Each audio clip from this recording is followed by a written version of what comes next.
ব্রাডফোর্ডে বাংলাদেশি সহ 9 জনকে গ্রেফতার করেছে ইমিগ্রেশন অফিসাররা এবং তাদেরকে গ্রেফতার করার পরে তাদের বিরুদ্ধে অবৈধভাবে কাজ করার অভিযোগ আনা হয়েছে। এর মধ্যে একজন ফেইল্ড অ্যাসাইলাম সিকার ছিলেন, যাকে নিজ দেশে ডিপোর্ট করার জন্য প্রস্তুতি নেওয়া হয়েছে। ব্রাডফোর্ডের একটি অভিযান চালিয়ে অভিবাসন প্রয়োগকারী কর্মকর্তারা এক বাংলাদেশি সহ 9 জনকে গ্রেফতার করেছেন, যেটা আপনাদেরকে আগেই বলছিলাম, এবং তাদের বিরুদ্ধে যুক্তরাজ্যে অবৈধভাবে কাজ করার অভিযোগে আটক করা হয়েছে। সরকারের মন্ত্রী নিশ্চিত করেছেন যে প্ল্যান ফর চেঞ্জের আওতায় গোয়েন্দা তথ্যের ভিত্তিতে তারা এই অভিযানগুলো পরিচালনা করছেন। মানে আগে থেকেই তাদেরকে কেউ একজন খবর দিয়েছিল যে এক জায়গায় জড়ো হয়ে বেশ কিছু ওয়ার্কার তারা ভ্যানে করে কাজে যান।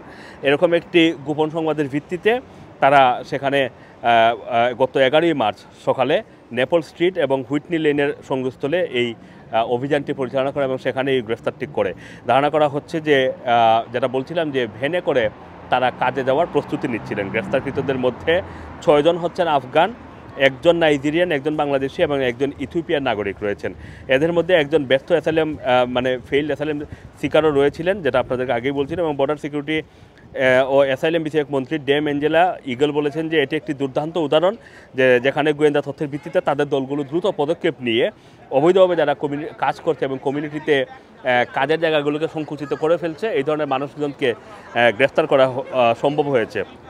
এবং তিনি আরও বলেন যে ব্রিটিশ অভিবাসন নীতিমালা ব্রিটিশ অভিবাসন নীতিমালাকে সম্মান করতে হবে, কঠোরভাবে প্রয়োগ করতে হবে, যাতে তাদের ব্রিটেনের যে সীমান্ত এবং যেই উইক কমিউনিটি যেটা রয়েছে সেই উইক কমিউনিটি এবং অর্থনীতি, এই বিষয়গুলো যাতে শোষণের হাত থেকে রক্ষা পায়। এবং সেজন্য প্ল্যান ফর চেঞ্জের আওতায় তারা নজিরবিহীন মাত্রায় আইন প্রয়োগ শুরু করেছেন। সারা দেশে প্ল্যান ফর চেঞ্জের কারণে তারা এখন অধিক অভিযান পরিচালনা করছেন এবং অবৈধভাবে যারা কাজ করছেন তাদেরকে ধরে আইনের আওতায় নিয়ে এসে নিজ দেশে ডিপোর্টেশন করার প্রক্রিয়া সেটা এখন আরও দ্রুততর করছেন বলে নিশ্চিত করেছেন ডেম অ্যাঞ্জেলা ইগল।